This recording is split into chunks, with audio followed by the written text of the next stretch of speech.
is plenteous, but the laborers are few, or the laborers are few. Then down here in this 10th chapter, look right there in that 5th verse. The Bible says, then these 12 Jesus sent forth, and he commanded them, saying, go not in the way where Roger and Lisa is, because they're nothing but Gentile dogs. And they're immoral and the most low-down people that on planet Earth. Except that included Steve Wilson and every one of us. Go not in the way of the Gentiles. What our country? And into any city of the Samaritans enter ye not, but go rather to the lost sheep of Israel. And as you go, preach, saying, the kingdom of heaven is at hand. The kingdom of heaven is at hand. Listen, he came, and Israel, the Jews, was looking for a king. The king came, which was Jesus. But guess what? They wouldn't accept him. They wouldn't accept him. If they would have accepted him, now listen, I'm telling you the truth. If the Jews would have accepted him, then this what they call parenthetical, or parenthesis, period of time. Paul didn't, see, Paul never was. Paul was a Jew. He was a Jew of Jews. He was Judaism, and he wanted them to kill those that would believe on Christ as the Messiah. What they would do, they would believe on Jesus as the Messiah. We must believe on Jesus. Now, Jesus is our Savior. Yeah. See, we live on this side of the cross. Matthew, Mark, Luke, and John was on that side of the cross. They still had to keep the law. Those 12 disciples, they still had to keep the law. They still had to go to the synagogue. They still had to take offerings. I read somewhere, heard somebody tell that Roger, that they estimated there, even in Matthew, Mark, during that time, that they were still probably 1 million animals slaughtered a year. Take sacrifices to the temple. We don't bring those sacrifices to the temple. Jesus was our sacrifice. Hey, and guess what? He's the only. All the way back in the back there was looking toward the cross. We here, we're looking back.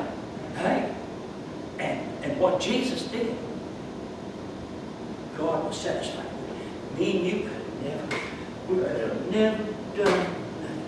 I mean, we're so helpless that we could have never done nothing. Now, please God. So when God sees you now, He don't see you, Steve. He don't see you, Leo. He don't see you, Roger, Lisa. He don't see you, Samuel. I'm saying, I'm sorry. And you still can't do nothing to please Him. You can't ever do nothing to please Him. He was satisfied with His only begotten Son. He'll never be satisfied. And so now when He sees you and me, He sees us either in Christ or out of Christ. Yeah. Flesh of His flesh, bone of His bone. But that's the way God sees us. I try to do good, do better, and do better. But I'm trying to quit smoking. The more I try to quit, the same way leaving. So, so I know now at the age of nearly 78 years old, I've never done no good. I've never done it. Never. You can't count nothing. God don't count works. He don't count our righteousness. If we would come to church 7 days a week, give all the money we've got, and on and on and on and on, you know what the best that can be? Nothing. Filthy rags. Filthy rags. Amen. That's right. We better have the righteousness of Christ in our life. He who was rich became poor, that we who were so poor might become rich. Yeah. I tell you what our problem is. Most of our problem is good on thankful. Yeah. That's the, when, if you don't know what I'm worried most about, Roger, and really I'm going to talk about it all, is being thankful. The way you get in, you believe. The moment you believe, the Holy Spirit baptizes you. Instantaneously. No one can see it. Hey, nothing. Hey, you can't touch it, you can't feel it, or nothing else. But it happens. And the moment it does, some people may react different about the experience. But really, I mean, hey, you're not saved by feelings. You're saved by faith. Oh, just keep that. By faith, Senator. By faith in who Jesus is. What Jesus did. Why did he do it? And for whom he did it for. That's the way to get into the body of Christ. You get in these doors. Anytime you want to. You can go anywhere else. Church building. You can get in there. But that don't get you into I'm just telling you, hey, it's, and if I could advise you, read like a third grader or second grader, like me. I can't read no better. Read Romans, and especially Galatians and Ephesians and Colossians. Read these epistles of the Apostle Paul. They are to us. That's the only thing we've got to do. If we try to go back and try back in the Old Testament, try keeping the law, and try to do works, certain works, we're gonna be way out in left field. I'm just gonna tell you. And this old flesh, when you stumble and fall, where you don't want then the devil jumps up on your shoulder, and hey, you know what he accuses you of? He accuses you before the Lord at the right hand throne. That's what Jesus. That's reason Jesus at the right hand throne of God. You know what it is? Ever intercede. When the devil points his finger at me, Jesus tells the Father, that's my son. That's he's an heir of yours, and he's a joint heir of mine. So he's 24 hours a day, every minute. Jesus is ever interceding. If I stumble, I fall. Hey, the only thing I do is grieve. Believe it. Let's believe it. I give Jenny a list here of the week. All these here scriptures, Jenny, that you could go to and find out about the Bible. See, I've never heard. You wonder why I'm so straight-laced and so narrow-minded? Because I've never heard, not in a church house, about the body of Christ. I've never heard those verses there in 1 Corinthians 12 chapter. 12 verse 12, 13, 14 verse. I've never heard that. Not in no church house. Thousands of scriptures I've never heard come from a preacher. Well, about 4 or 5 years ago, I heard the one about that. I said, I got to find out something. And so I just started. And for some reason or another, Roger, I started at the book of Romans, and I read through the book of Philemon.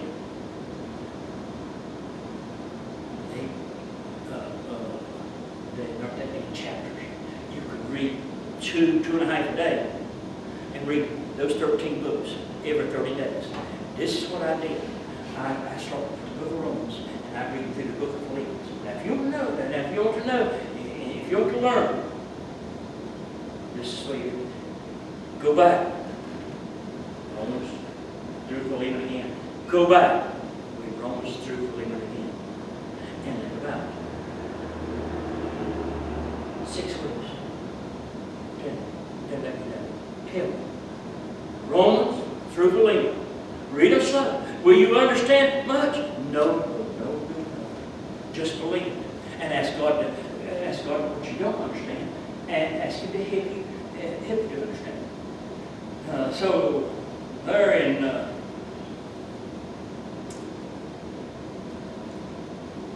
Ephesians, I read that verse, I think, to you. So, we being many are one body in Christ, and every one members one of another. This is true. See, this is where these 13 books generally tells you how we should treat one another and act with one another. That's what Paul tells you over and over and over. We're new creatures. When you believe in Christ, you're saved, then we become a new creature or a new creation. New creation. That means we've been reconciled, back to God. And so there's going to be a difference. Our want to is going to be different. You won't want to. Hey, will you? Yes, you're subject to. You said do anything. A saved person is subject.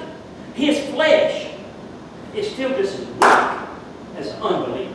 The worst one's going to be one. Now, I'm just telling you. Hey, I'll tell you what. I wish I could have had some teaching back there 50 years ago. Might have saved old Steve a lot of heartache, a lot of troubles, a lot of sorrows, a lot of sadness, and a lot of sins. I had no teaching. I thought I could do it all. And this is what the elder person did. There in Ephesians 2:23, the Bible says, and He hath put all things, first chapter, I believe it is, He hath put all things under His feet, and gave Him to be the head over all things. The church. He never separates. They never separate. Paul, most of the time, anytime he speaks of the body of Christ, he'll say, which is the church. Or he'll say, the church, which is the body of Christ. But I'm just trying to tell you that it's most important that you be a member of the body of Christ. 23rd verse, which is His body. See there? The head over all things to the church. And then what does it say? Which is His body, the fullness of Him that filleth all in all. Then there, Ephesians 2:16, I've run through these, and I'm not going to be through. And that He may reconcile both unto God in one body. Everybody is saved. Everybody all over this world. I don't care where it's at. But everybody that is a believer in what Christ did, the finished work He did on the cross, is in that body. They might not be in this same building, or that building, or that building, or that building. So really, this is a visible. This is really just a place for the body of Christ to meet. Really, I'll be honest with you, that's all it is. That's all it should have been. Man's made everything in the world out of it. That's the reason there's so many divisions, disunity, so many troubles, so many backbitings, so much backbiting, and mouth running, and judging one another, and everything. Hey, and Paul, in God's Word, is always admonishing us, be of the same mind, be like-minded. For Christ's sake, my goodness, we're a new creation. We ought to be, it's important how we treat one another. That He may reconcile both unto God in one body by the cross,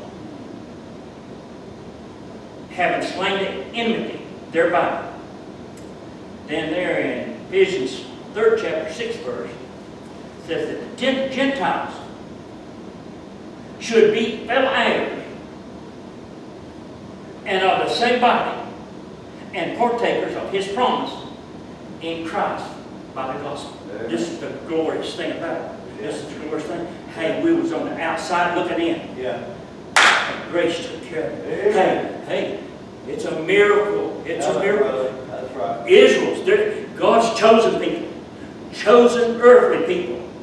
We who are believers, we are heavenly people. And guess what? We don't belong here. You wonder why there's so much frustration and everything? I tell you what, you ain't seen nothing yet of what you're going to see. If you're saved, it's going to get rough. rougher and rougher and rougher, and more ungodliness. It's gonna abound. It's gonna abound so that and it's gonna get so dark that you can cut it with a knife. I'm just saying, this ain't, we're on a journey, and I tell you what, it's gonna get harder and harder and harder.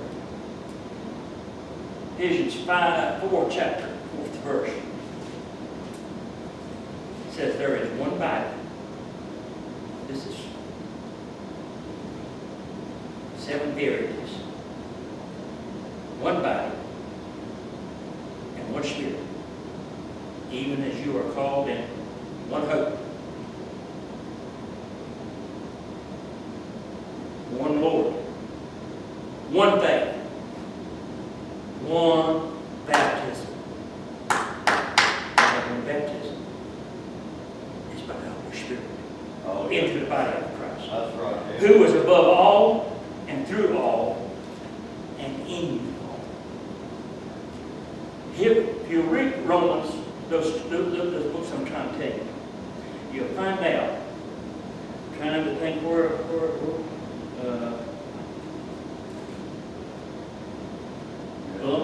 Romans 11, chapter 13th verse says, "For I speak to you Gentiles." This is Apostle Paul, under the inspiration of the Holy Spirit. "I speak to you Gentiles, inasmuch as I am the apostle of the Gentiles, I magnify my office." Now listen, if you'll read Ephesians, I think the 6th chapter, Colossians, over 5 chapters, you'll find out about this here body of Christ, which is just a joke. I think I got one here, Ephesians 5:29-30. "For no man ever yet hated his own flesh, but nourishes and cherisheth it, even as the Lord did the church." He gave his body for the church. He gave his life for the church. For we are members of his body, of his flesh, and of his bones. There in Colossians 1:18, "And he is before all things, and by him all things consist. And he is the head of the church,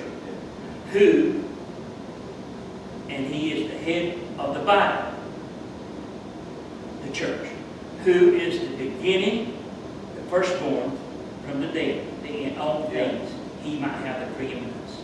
Colossians 1:24, "Who now rejoicing in my sufferings for you, fill up that which is behind of the afflictions of Christ in my flesh, for his body's sake, which is the church." Amen. Now listen.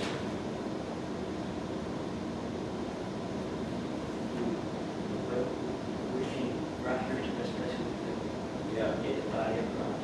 How do you get in it? You're baptized into it by the Holy Spirit. By what? By believing. Not believing in God, Samuel. By believing. Yeah. Jesus, the only begotten Son, died on Calvary's cross for thee. Not nothing plus nothing. By grace through faith plus nothing. You remember that? Hey, I wish I could have been taught some of this down through the years. So it was saved out. Yeah, saved a lot of heartaches. And we're in a stage right now, we're in a time of such turmoil and everything among people. God's people ought to be able to get along.